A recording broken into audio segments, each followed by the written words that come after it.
Welcome to Heart at Shandon United Methodist Church. Tonight we have with us Jennifer Butler, who works at the Office of Suicide Prevention at the Columbia Office of Mental Health here in South Carolina. She also works with the Governor's Challenge, working with soldiers, those currently serving, and veterans who deal with suicide issues. And so we're going to be talking with her to find out more about signs and symptoms and how we can look preventatively into this area of suicidality that is at the fore of mental health issues for all of us. Thank you for being here, Jennifer. Thank you for having me. We're so glad to have you. So we know that mental health is a medical issue and everybody has mental health. Can you tell us a little bit about what you do in a general day and why the work is so important? My day can be ever-changing. If you looked at my calendar, you'd see lots of different colors of of activities going on. I've been to take one step backwards. I've been a social worker for 25 years. And 22 of those were in direct care with those struggling with acute and chronic suicidal thoughts. In the last year, I've moved into the state position, and the statewide position, it allows me on an average day to be here with you, sharing information about suicide with your congregation. Earlier today, I was doing a post-vention training with community members throughout our state, talking about how do we reduce risk and promote healing after a loss. I might be, after this time with you, going and looking at policies and procedural changes for different systems, as well as even statewide policies and legislation that we need regarding suicide care. So it can be one-on-one conversations with a mother who's called and who has lost a child, who is worried about their child, all the way up to working with other state leaders on large system level changes. Wow, that's a very detailed job, and thank you for doing that good work. I know we need more folks like you working in mental health in the community. Can you tell us a little bit about why we need to help people identify the signs and symptoms and how it is that we can be more available in terms of prevention? So when you think about signs and symptoms, what we want to look for is change. So change in behavior, whether that is someone who has normally been able to cope with life, who seemed to be managing normal daily stressors well, and perhaps now they're feeling more depressed, they might be more withdrawn. Maybe they were attending Sunday school or church services and you haven't seen them in a while and you haven't heard from them in a while. But perhaps this is also someone who has been chronically depressed and suddenly has a change where a peace has come over them, perhaps indicating they've come to peace with a decision to end their life. So looking for changes in behavior. In your teen that might be withdrawing even more. You know, teens are supposed to withdraw to some degree developmentally, but maybe they're pulling away from friends. Maybe they're pulling away from activities they would normally enjoy.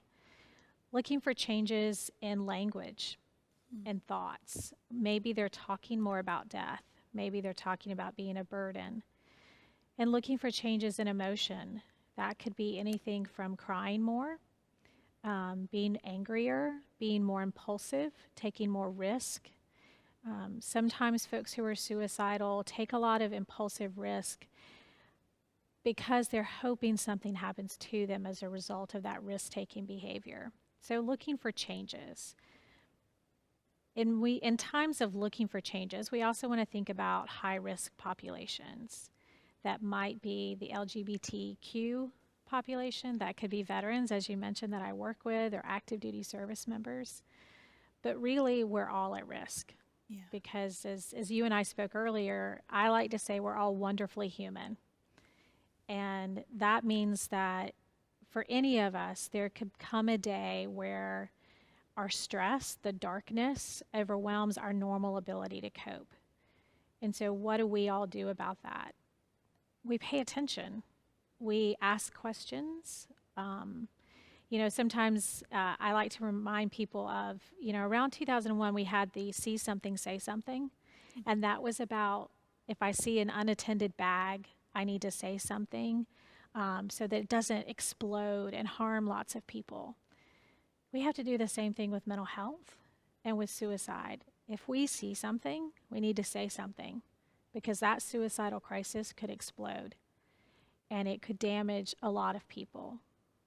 We know that for every suicidal death, there are about 135 additional people that are impacted by that death. So that explosion of that suicidal crisis leaves devastation. And so it's important that we work on communication, that we work on being vigilant about connection, and really taking the chance to ask somebody, are you really okay? And then stop and listen for the response, and tell them they matter, and link them to care. Very important words there. Thank you for that. I know I've read that 1 in 4 people suffer from mental health issues. Mm-hmm.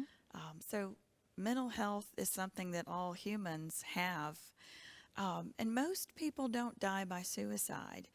Can you talk about what it is that we can look to do to beef up our prevention measures? Yes, your stats are right on point. 1 in 4. We know that of those who died by suicide, about 90% of those had some sort of mental health or substance abuse symptoms or diagnosis. So while the vast majority of those living with a mental illness do not have suicidal thoughts or die by suicide, there are some. Mm-hmm. And so in terms of prevention, it's knowing those warning signs. It's practicing how do you talk to someone when you're worried about them. It's knowing their resources. When I'm doing preventative either talks or trainings, I always tell people, pull out your telephone. I'm about to give you numbers I want you to put in there because you never know when you're going to need them. And I don't want you to get to a place where you think, oh goodness, what did that lady say on Heart to Heart was the number I was supposed to call, but that you're ready with that resource so that, let's say my friend is sitting here and I am recognizing that I need to reach out. I can say, let's call together. Let's text the crisis text line together. Let me take you to the mental health center. I'll go with you. But making sure that we ask the question. So learning how to do that, learning how to, or as I said, what resources are available to you in the community. There are a lot of resources. 2020 has been a hard year. We know our deaths went up in 2019, and while we don't have real-time data for 2020, what we're seeing would indicate we're going to have another high year. And yet, I also want to make sure people understand we have more resources in 2020 for mental health than we have ever had. And so while we are having more distress this year, we actually have a lot more resources and hope. And it's just being able to let the people who are in distress know about those. We know that suicide is a leading cause of death in the U.S., and the most recent statistics indicate that white middle-aged Americans, particularly in South Carolina, are most at risk. Can you talk about that and what's involved in those indicators? So for South Carolina, it's the 10th leading cause of death in our state, which is also true nationwide. We are seeing upward trends in that middle age, particularly white males. And some of that, when you think about everyday stressors of that sandwich generation of being middle-aged and having parents that we maybe are needing to care for, as well as our own children that we're caring for. When we look at economic distress in the last year, overall health issues, and just, suicide is a complex issue. It has lots of factors. And you and I were speaking earlier about just this year. It's not just COVID. I think sometimes we say, okay, what's the suicide rate in connection to COVID? It's our natural disasters. It's the hurricanes. It's our forest fires. It's the economic decline, financial strain, housing concerns, it's political climate in any type of, general election, but particularly this year has a little bit more tension, a little bit more stress. And so when all of that is compounded, we don't always seek help. I think that there are populations or age groups that maybe try to push their way through and don't actually reach out for help, and that leads to more distress. Wow. So it might be that that middle-aged group of males just doesn't reach out, or can you talk about that? Why are they more exposed to suicidality? I think, when you think about males in general, males die by suicide more frequently than women. Women are much more likely to attempt. However, we are seeing an uptick in females dying by suicide, kind of not completely closing that gap between the genders, but rising in that closing of the gap between the genders. Certainly, we talked about veterans, and this is similar in terms of any male when they are the protector. Mm-hmm. They are the provider of care for their family, their loved ones. And then when you are struggling and you need to be the receiver of that, sometimes that's hard. Yeah. And when we look at also culturally, whether that's due to ethnicity or race, or even religion, and looking at how do we seek help? What do we think about help? I like to, when I usually talk about mental health, I say, what's the first thing that comes to your mind when I say mental health? Most individuals will say depression, anxiety, medication, but actually I said mental health. I didn't say mental illness, Mm-hmm. and yet there's such a stigma that our brain actually changes the language over. And so, particularly if I'm talking to males, I'll say, tell me about your mental fitness. Tell me about your mental wellness, because those are language, that's language in terms that they connect with, that they understand. That I'm taking care of my body because I want to be strong. Yeah. But I got to take care of my brain and my heart so they can be strong too. So looking at that mental fitness. And so it's how we talk about help. It's that we normalize seeking help, that we all should be able to reach out when we need to. Those are excellent points, and I hear you say that we need to normalize seeking help. And I know you also work with veterans, Mm-hmm. and there's a statistic out there that says that veterans are so much more likely to commit suicide and have actually surmounted death rates of war casualties. Mm-hmm. That suicide is actually over the death rates in war. And so, can you talk about that? How trauma impacts suicidality in veterans and those serving? Absolutely. I think so. There's a couple of things to that. Number one, they may have been exposed to trauma in combat, whether they witnessed it, it happened to them, or they heard about it happening to their troops. And so coming back home and trying to find how do I live in this world when I was over there in combat. My father's a veteran. He served in Vietnam and Iraq and Desert Storm, and so it's about how do you go from being over there to being here. Veterans also have access to lethal means in terms of you think about their weapons training and remembering that when any one of us is vulnerable, that we need to have lethal means safety, not take away, but looking at during a time when you're vulnerable, we need to make the environment safe.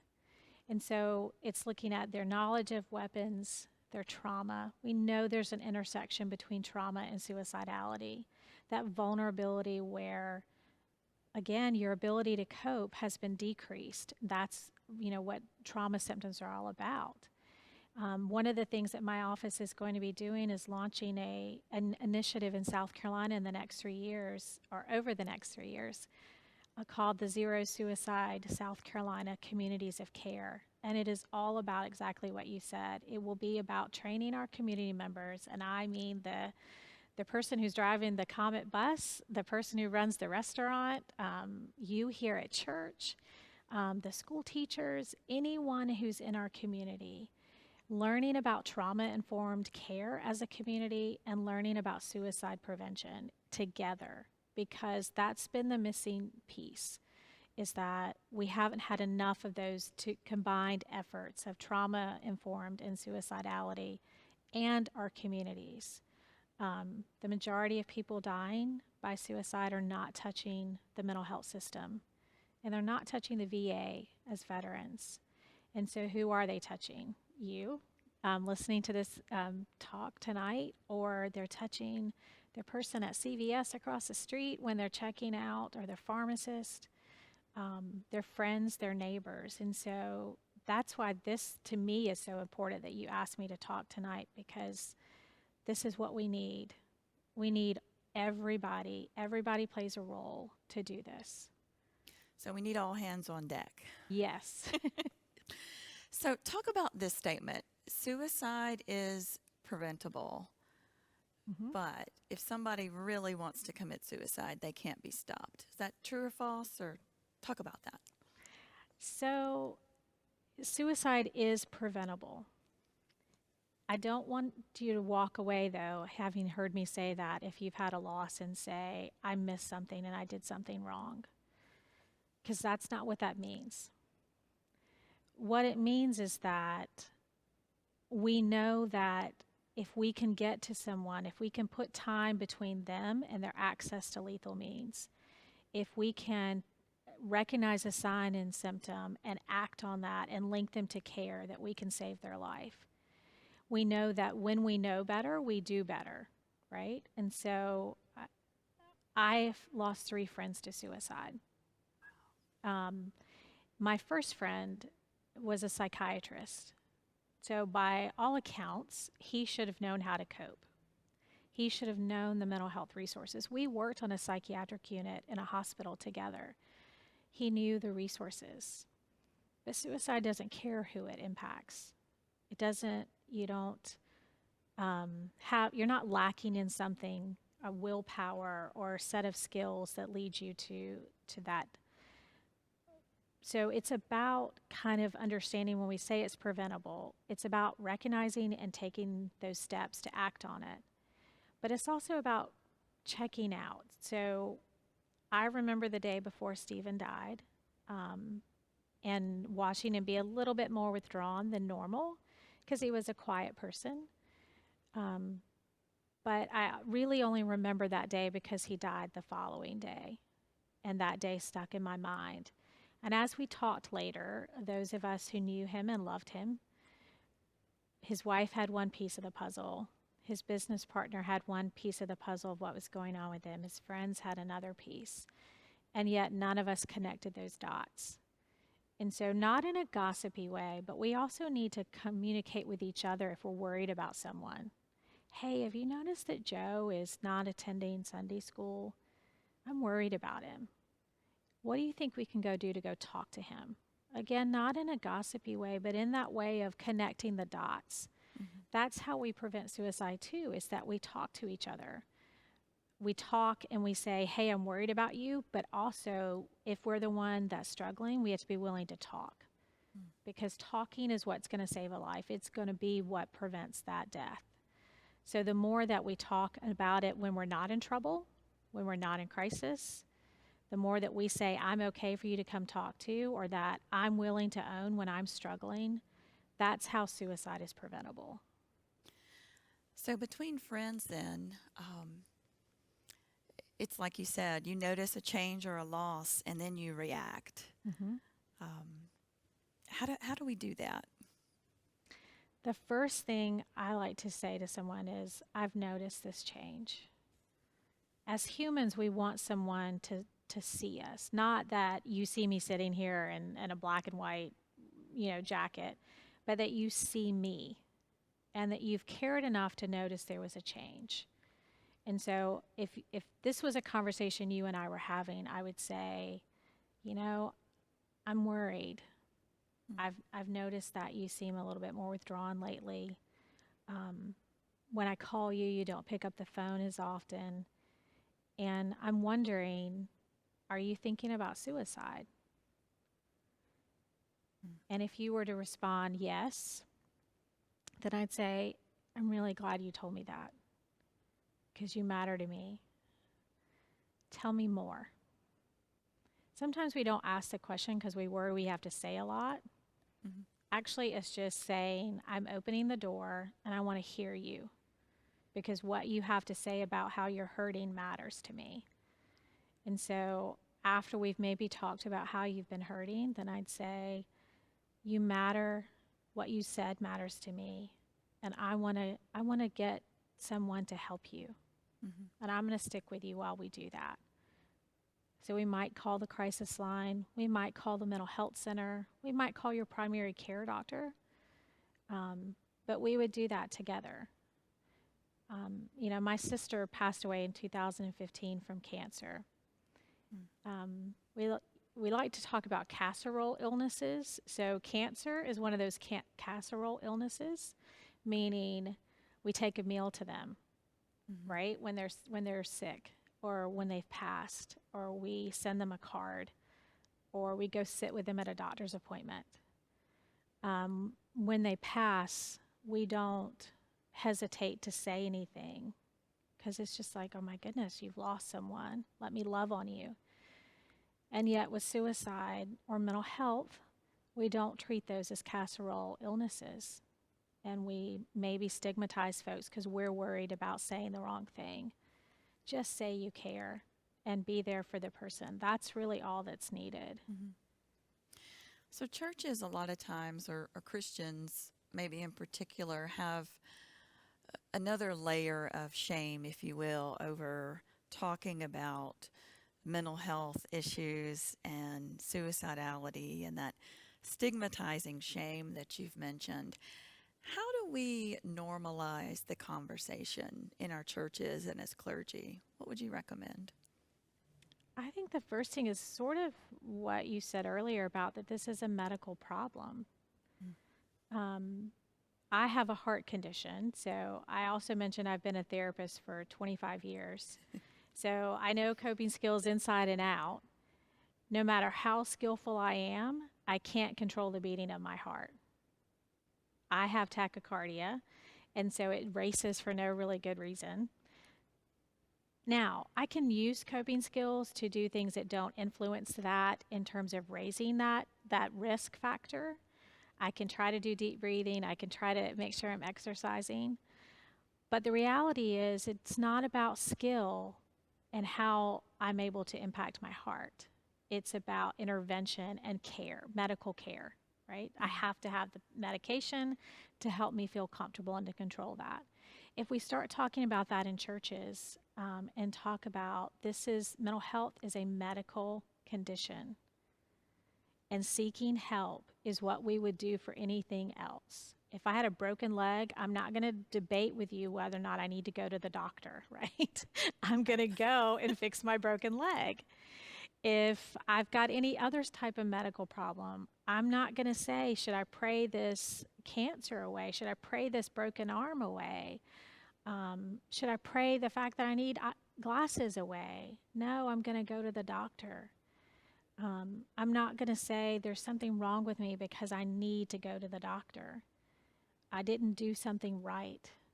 And so I think it's important that we as in church talk about faith.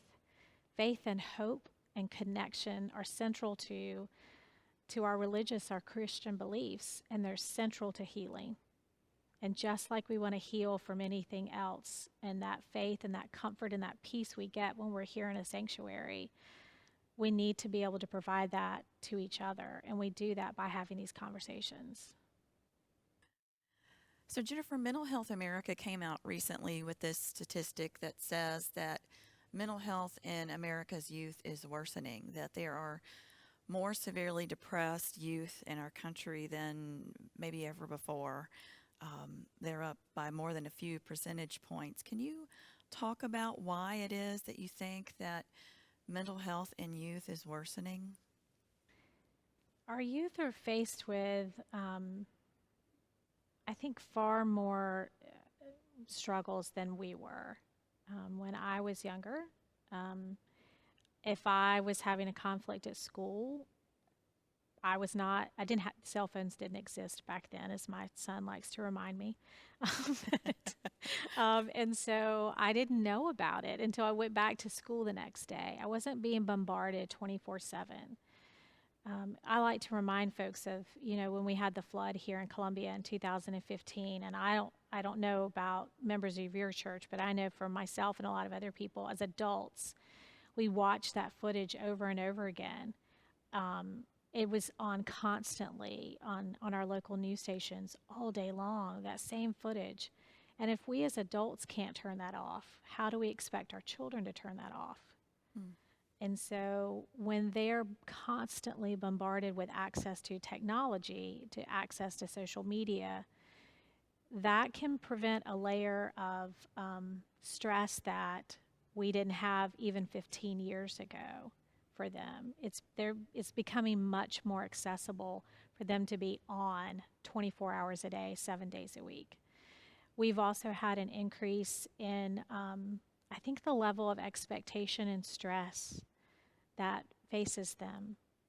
I shared with you that I have a 19-year-old and a 9-year-old. So she's a sophomore in college, he's a fourth grader, and looking at how both of them have responded even this year to COVID. They're different levels of stress, whether it's my 9-year-old who doesn't have access to technology. So this meant removing him from connection to friends because she could be on the cell phone texting her college friends, but also looking at, for her as an athlete, as a college person, is trying to find themselves, figure out who they are in this world, in this changing world. I think we can all acknowledge that we're living in a time where there's more social discourse. We're living in a time that's ever changing and the ground underneath us feels uncertain. Kids don't have the life perspective that we do. And so they don't have that ability to see as far into the future as we do. We can remember, okay, 10 years ago, this is what happened and I survived it. But for them, they don't have that. Yeah. And so I think it has a lot to do with just developmentally where they are. We know their brains don't finish growing till they're 26. And the last part is impulsivity. And we've already talked about impulsivity and suicidality. And so they're very vulnerable in that way, in addition to just this 24/7 climate of not being able to turn off stress. Yeah. So let's make that explicit. So the number one trait in suicidality is actually impulsivity. Mm-hmm. That will shock a lot of people who don't read psychological magazines and are not up to date on the statistics. So talk about that. How does impulsivity filter into suicidality so much?